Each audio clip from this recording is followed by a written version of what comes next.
Good evening. Good evening. Happy birthday to Doctor Who, by the way. I forgot to mention it the other day. It's always a day worth noting. And I suppose if we're going to do it belatedly, it'd have to be today, wouldn't it? I could do this video 20 times and come out with 20 equally bad videos, but they would all be different, is the point I'm trying to make. Because when you're talking about Day of the Doctor, there is so much you can talk about. And so this is probably going to be fairly incomprehensible and not very good. But just go with me on this because you'll have your own take on this honestly magnificent episode of Doctor Who. And let's start with that. I remember this got voted the best episode ever of Doctor Who not long after it had been out in the Doctor Who magazine poll of that cycle of polls, and this got voted number one. And there was a recency bias, and that's fine. Those polls were always more interesting, weren't they, in the wilderness years, when Caves Randazani would win, and then Genesis of the Daleks or whatever else would win. But, you know, even with recency bias, you don't get that coveted position unless you're good. And this is unquestionably good. In fact, this is just brilliant. When we did multi-Doctor stories before, we have three, really. We have the three Doctors, which is an absolute joy, and has the benefit of being the first multi-Doctor story. And of course it gets referenced here with the reference to chroma and unit dating, which just, I mean, I'm the only person in the room who got that quite right too, but that makes me super happy. Then we get, and hold on, skip forward, we've got the two Doctors. Now, the two Doctors is always joyous because you get to see Patrick Troughton again, and I'm sure, I feel that Colin Baker also appreciated the glory of having, you know, one of the legendary Doctors, well, all of them are legendary, aren't they? But you know what I mean, enter his tenure. And then we get the five Doctors, and I'm sure that I've said in the past, and this is true, I think, that the five Doctors is secretly everybody's favourite Doctor Who story. And listen, you know, if you're not nostalgic about the five Doctors, then either you are far younger than me, and as we've already stated, with the exception of Stephen, everybody's far younger than me, or you're miserable. And don't be miserable, because the five Doctors is awesome. But I always remember that one of the things that Terence Dicks said, because I'm sure Robert Holmes got the gig first and either turned it down or couldn't do it. And Terence Dicks said, I'm given this sort of remit of bringing all these Doctors in, some baddies, companions, and it's like a puzzle. How do I put that puzzle together? Now, let's be honest. Terence Dicks, that's a joyous thing to say, and that makes me super happy. And it stacks up, doesn't it? Because that's what it's like. It's a game within a game, if you like.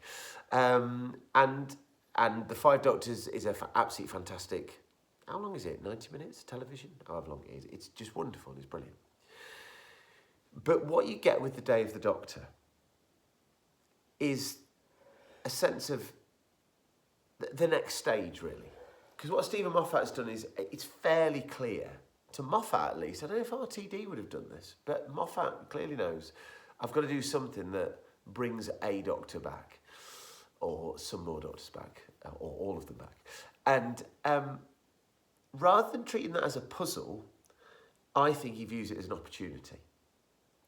Because what you get with the Day of the Doctor is not only just that sort of, you know, eating all your sweets at once rush of seeing David Tennant coming back, you know, seeing clips of other Doctors, a very brief and glorious clip of the next Doctor, which, oh my gosh, what joy that is. But not only do you get that sort of sugar rush of that, but he uses that as a springboard to actually write a story about the Doctor. Not about Doctor Who as a programme, but about the character as a Doctor. Now, when we first started doing this over 10 years ago, Jesus, how has it taken this long? And you're, How long did it take Doctor Who? And you're still married to me. How has that happened? Anyway, when we first started doing this, I wanted to try and unpick the fiction of the Doctor. I think that is one of the most fascinating things about Doctor Who, that it is a constant story. This is one of the season closes of Doctor Who, isn't it? You get the War Games, probably. You get Deadly Assassin, and then, you pick your own. But you get to this point, and this is definitely a resolution, a moment, a very characterful moment for the Doctor. And so what Stephen Moffat has done is use this opportunity, use this excuse to do a number of magnificent and beautiful things to the character of the Doctor. And there's too much to talk about, but let's talk about the Doctors in this, shall we? I mean, David Tennant comes back and does the returning Doctor role, and that is a distinct thing. When you come back, we discussed it, didn't we, with the last episode with Night of the Doctor. When you come back as the Doctor, you don't come back you come back as the 10th Doctor or the 2nd Doctor, whatever else like that. And that's what Tennant does here. More subtly, perhaps, than previous Doctors have done. But nonetheless, Tennant knows, he's a Doctor Who fan, he knows that you come back and you're fulfilling that role. And oh my God, it's David Tennant, for crying out loud. He's wonderful, and he's funny, and he's brilliant, and he plays up his Doctor. That bit when he talks to the rabbit, oh my God, when he talks to the rabbit, Lib. When he talks to the rabbit. Yeah. And, snogging Queen Elizabeth and all that kind of thing, it's an absolute joy. You're nearly asleep, aren't you? No. Then, of course, we've got Matt Smith. And, which Doctor do you want to be around for that? Was this the 50th? Yeah, the 50th anniversary. Which Doctor do you want to be around for the 50th? I'm more than delighted that it's Matt Smith who's my incumbent Doctor for the 50th, because for me,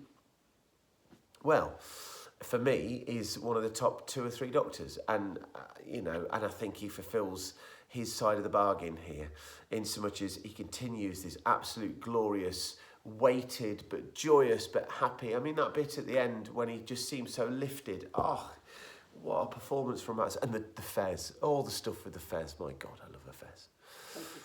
Fez is funny. And then you get John Hurt. Now, let's be honest. It could have been Christopher Eccleston. It could have been Paul McGann. And there is a part of me that's sad that it's neither of those two. But if you're going to get anybody in... Especially because it's between those two, isn't it? What do you mean? The War Doctor's between... Yeah, so it could have been either of those. It could have slotted in and it would have worked perfectly. I mean, less so McGann, I think, because I don't want my McGann to be that character. But I can easily see Eccleston being that. A bit of a mind wipe. Carries on, we see him in Rose. That would have worked. But if you're going to get anybody in to play the Doctor and to bring, and don't forget, this isn't a returning Doctor, we've never met him before, but it's the equivalent of an old Doctor coming back. You've got to have somebody with the gravitas to pull it off, and it's freaking John Hurt. I mean, what do you want? And he comes in, and he holds his own against, how patronising am I, against Smith and Tennant. And the weight of it being John Hurt is one of those meta things, isn't it? It's John pissing Hurt. The weight of it being John Hurt and centering the programme against this dilemma that obviously is his moment, and of course it gets wrapped in with the other Doctors, but it's his moment, it's his decision. It's literally his moment. My gosh. What a grand job he does. I mean, I remember seeing a clip of Tennant and Smith saying he basically didn't know what he was saying at any given moment. This incomprehensible dialogue. But blow me, if you can deliver incomprehensible dialogue with that level of gravitas, then please sign me up. And it's just so twinkly as well. You're right, I don't know, I can't imagine it's intentional, but he really captures some of that sense of a Troughton or a Hartnell. You know what I mean? There is an element of that, and I think you need that, and that's just fantastic. We then get, let's not forget, this is Kate's 2nd appearance. I know that we know her now. It's like when we see the Brigadier for the first time in Web of Fear, and it's like, it's not this Lethbridge Stewart character, it's the pissing Brigadier. So we know it's Kate, but my God, how quickly she just become part and parcel of this programme. Just absolutely dropped down, to the extent that when you realise it's the Zygon Kate, you are genuinely bothered by that. And then you've got freaking Osgood. Oh my gosh. Yes, she's wearing a scarf, so she's endeared to us already. But she's just so charming and lovely and married to Richard Osman, which I know is irrelevant to this conversation, but I'm very fond of Richard Osman, so that's okay as well. Clara. I mean, listen, it would be very easy, and we've seen it before in multi-doctor stories, for the companion to get shunted to the side. But she has an essential role to play in this. And she's not been in the series very long. And already, I mean, listen, John said this the other day. She's a teacher now? Where did that come from? Now, I can trace the path. Mentally, I can fan explain that away. But yeah, I mean, you know, I'm all right with the continuity references, and I'm more than happy for Clara to be the one that fulfills the role of becoming a teacher at Coal Hill School, because let's be honest, she has a very intrinsic link to the Doctor, and it's an absolutely beautiful thing. So you get Clara, and Jenna Coleman, oh my gosh, what an ask. And she comes in, and she's light, and she's got that moment with John Hurt at the end that's an absolutely beautiful thing. And oh my gosh. And then the whole story, this whole sense of we centre this moral dilemma for the Doctor, the likes of which he's never seen before, that we as fans, and yes, if you've not watched Doctor Who before, why, for a start, are you watching this? Who are you? But you're not going to get this, but you have to have seen at least, you know, some of the big stories going before that. But as long as you have done that, God almighty, you know, this is our character that we've followed now for 50 years, facing the biggest decision of his entire life. And through the three actors playing that part, we genuinely get a sense of the intensity of that. And, you know, it's incomprehensible. And yet they pull that moment off. Oh, not even mentioned Billy Piper. I mean, bloody Billy Piper just rocking up. And that is a very meta thing. And that is a very glorious thing. Because let's be honest, we flipping love Billy Piper, don't we? We love Billy Piper. And whatever happens next Christmas, if Billy Piper's involved, then I've got high hopes. Maybe she's coming back as the moment? Yeah. Possibly. I still want her to come back as the TARDIS. I want it to be the TARDIS. But she's not the TARDIS. Oh, wow. The other one's the TARDIS. Hey, listen, whatever happens, it's Billy Piper and we love Billy Piper. And so now, listen, let's be honest, this story's amazing. Zygons for crying out loud. How nice is that? What a weird thing to pull out of the bag. We haven't seen them since, well, you know when. And there they are, Zygons. They did get a reference recently, didn't they? And that was nice. But anyway. So all I'm going to do now, listen, I can't, 12 minutes, and I feel as if I've said nothing. So what I'm going to do instead is I'm going to take you back in time to the first time I saw this story. When he was about 3 years old, we were in Tamworth. Humphrey wasn't even around at that point, which seems incomprehensible quite now. How can Humphrey not be around? But there we go. And I'm sat on a settee in a house in Tamworth. Surely just been conceived. Oh my God, that's quite exciting, isn't it? Nobody needs that information. Ew. Gloriousness. Right. I'm sat on a settee with John and Paul, my two oldest friends, with whom I have shared a greater connection with about Doctor Who with anybody else in the world apart from one other person who's just sat over there, quite frankly. I think Humphrey might already be going, actually. Oh, that's quite cute, isn't it? And we're sat there, and it's the end of this story. And let's be honest, this story is perfect. It's a perfect Doctor Who. It's perfect. It's a multi-Doctor story, and also it's a sublime story in of itself. It does the whole fan thing, and it completely makes sense of these threads that have been going throughout the last, well, since 2005. So, 8 years or whatever it is. And so we sat there watching it, and we're getting to the end of it, and and gloriously, because you don't want this to end. You could have this go on forever, and it would still be, they could just sit around drinking tea, and you'd be happy. And it gets to that bit where Matt Smith's just sat there warbling on about curating a museum. Oh. And Tom Baker turns up, and it's bloody Tom Baker. It's Tom Baker. And Sandifer said that the show's wary of going back to the Baker years. And it's quite notable that we've got Zygons in this, because that is a nod back to the Baker years. But you think about the amount of things that come back into Doctor Who. We don't go to the Baker years, and there were 7 of them, for crying out loud, to lean back into. He wasn't in the 5 Doctors, and I still think that's a sad thing. But there he is. And it doesn't make any sense. Although it does now make sense, but we can't talk about that for quite some time. It does make more sense now, weirdly. But it doesn't make sense. But it is absolutely perfect. It is the most perfect thing. And I maintain, and people have said this to me in the past, I've never watched Doctor Who, do I need to watch them all? And you're like, no, just start. If you need a place to start, watch Rose first, or maybe, I don't know, just start.